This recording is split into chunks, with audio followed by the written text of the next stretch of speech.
हम बताएंगे कि इलेक्ट्रिक बसें सबसे ज्यादा किस मुल्क में हैं। दुनिया में सबसे ज्यादा बैटरी से चलने वाली इलेक्ट्रिक बसें इस्तेमाल करने वाले ममालिक की तरतीब कुछ यूं है। एयर चीन दुनिया की 95% से ज्यादा इलेक्ट्रिक बसें चीन में चलती हैं। कई शहरों में पब्लिक ट्रांसपोर्ट मुकम्मल तौर पर इलेक्ट्रिक बसों पर मुंतकिल हो चुका है, जो मुसाफिरों को कम दाम मुकम्मल आराम।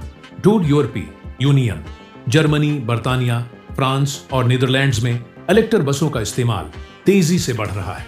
अमेरिका, न्यूयॉर्क, लॉस एंजलिस और सैन फ्रांसिस्को जैसे शहरों में इलेक्ट्रिक बसें आम हो रही हैं।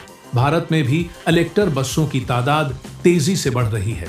दिल्ली, मुंबई और बंगलोर जैसे शहरों में इलेक्ट्रिक बसें मुतारफ कराई गई हैं।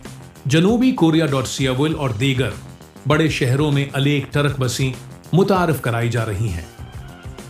जापान में इलेक्ट्रिक बसों का इस्तेमाल अभी महदूद है, लेकिन टोयोटा और दीगर कंपनियां इस पर काम कर रही हैं। ये वो ममालिक हैं जहां इलेक्ट्रिक बसों का ज्यादा इस्तेमाल हो रहा है। चीन उस फहरिस्त में सबसे आगे है, क्योंकि वहां बैटरी से चलने वाली बसों का सबसे ज्यादा इस्तेमाल होता है। पाकिस्तान का नंबर कहीं भी नजर नहीं आता। पाकिस्तान हमेशा हर चीज में सबसे पीछे ही रहा है। अल्लाह हम पाकिस्तानियों पर रहम फरमाए।